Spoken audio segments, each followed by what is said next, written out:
Seorang bapak bercerita tentang keadaannya kepada seorang ustaz, bahwa dia disebut oleh masyarakatnya, dilakopkan, dijuluki sebagai seorang bapak yang berhasil mendidik anak-anaknya. Semua anak-anaknya menjadi orang. Ada yang dokter, ada yang ini, ada yang itu. Semuanya, baik yang laki maupun yang perempuan. Ini kejadian. Salah satu dari sekian banyak contoh penyesalan seorang bapak di kemudian hari karena tidak mendidik anaknya ilmu syar'iyyah, dijejari ilmu-ilmu lain dari ilmu-ilmu dunia yang Allah sama sekali tidak wajibkan, kecuali hukumnya berkisar di antara mubah atau fardu kifayah. Tapi yang Allah wajibkan tidak pernah dia didik anaknya. Maka anaknya kaya, berhasil, kata orang. Dia mendatangi rumah anaknya masing-masing. Ini sudah tobat dianya. Tidak ada yang salat, tidak ada yang saum di bulan Ramadan. Semuanya durhaka. Menangis dia. Apa yang harus saya perbuat sekarang?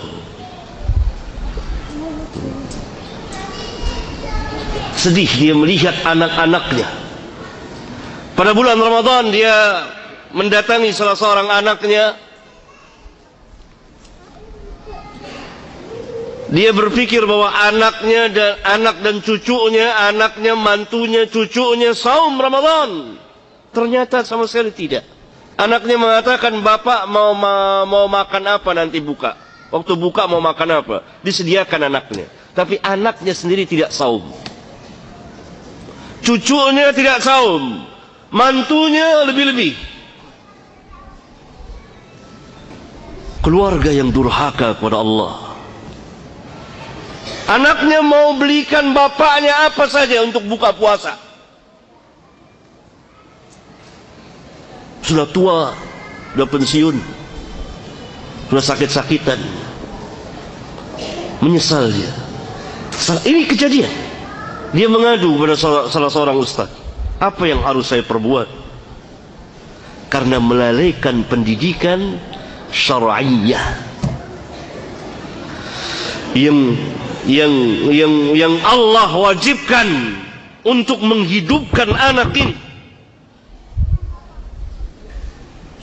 Apa artinya pujian orang kepadanya bahwa dia seorang bapak yang berhasil mendidik anak-anaknya menjadi orang?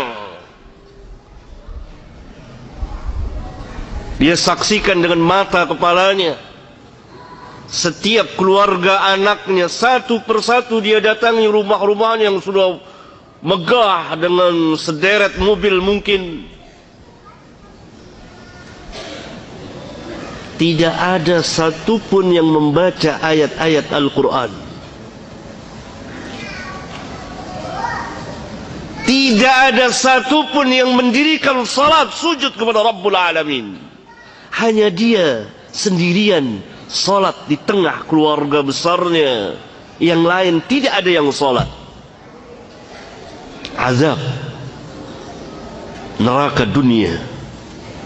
Karena Allah berikan neraka tidak hanya di akhirat, tapi di dunia. Sebagaimana Allah memberikan surga tidak hanya di akhirat, tapi di dunia. Sebelum di akhirat. Sengsara bapak itu.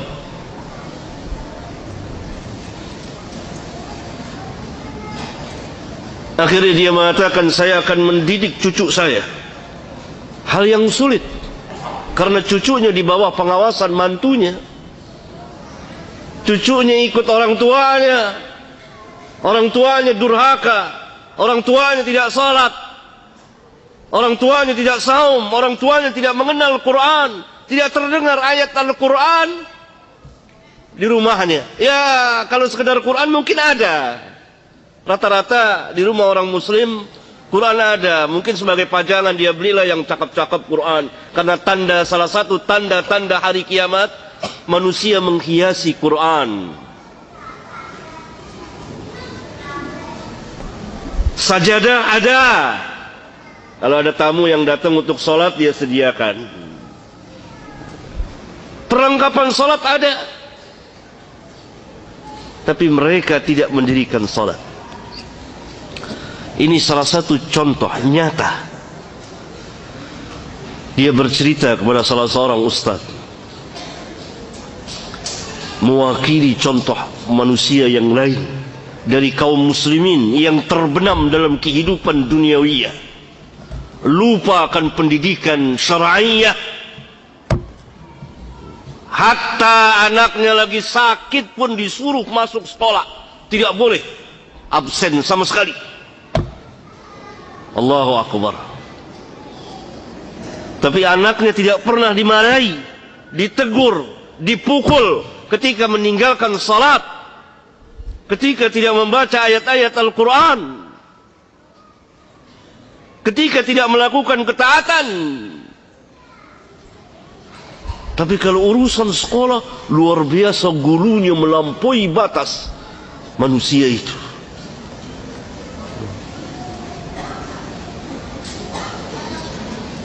Ini seperti keadaan orang yang berbondong-bondong mengerjakan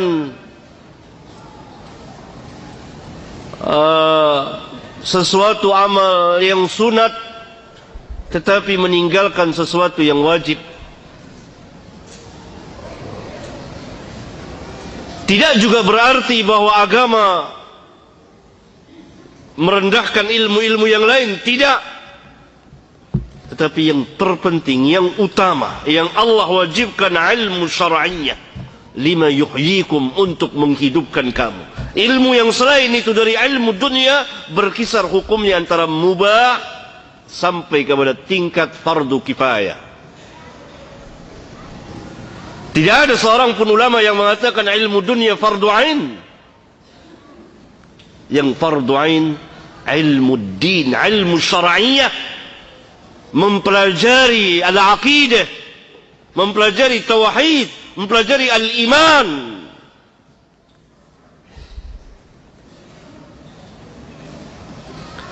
Karena itu sering kita saksikan atau kita dengar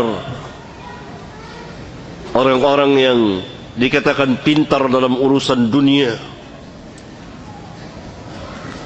memakai pakaian kebesaran dunia, tetapi bersimpu di hadapan mbah dukun, minta jabatannya agar tidak turun, agar atasannya memilikinya, dan seterusnya. Hilang akalnya. Datang kepada kuhan, kahin, datang kepada para tukang ramal, arraf, bahkan mereka para insinyur, ahli membuat jembatan layang, ahli membuat jalan tol dan lain sebagainya, ahli membuat bangunan-bangunan besar, memotong kepala kerbau untuk dipersembahkan kepada jin. Kufur. Karena memang tidak pernah dididik oleh ayahnya. Mana yang iman, mana yang kufur, mana yang tauhid, mana yang syirik, mana yang sunnah, mana yang bid'ah, mana yang khurafat, mana yang tahayul. Kita lihat, bukan orang-orang yang tidak, yang tamatan SD kata kita, tapi ini luar biasa, bersimpu di hadapan para kahin, mendatangi tempat-tempat tertentu. Mungkin saja para kahin itu buta huruf, tidak bisa baca dan tulis, tidak pernah mengecap bangku sekolahan, belajar di pendidikan secara akademik. Tapi orang-orang ini yang lulusan luar negeri datang. Apalagi kalau musim tertentu, ada yang pakai magic, ada yang pakai ini. Karena tidak ada pendidikan syar'iyah. Disinilah pentingnya yang menjadi asas. Ya ayyuhalladzina amanu istajibu lillahi walirrasuli idza da'akum lima yuhyikum.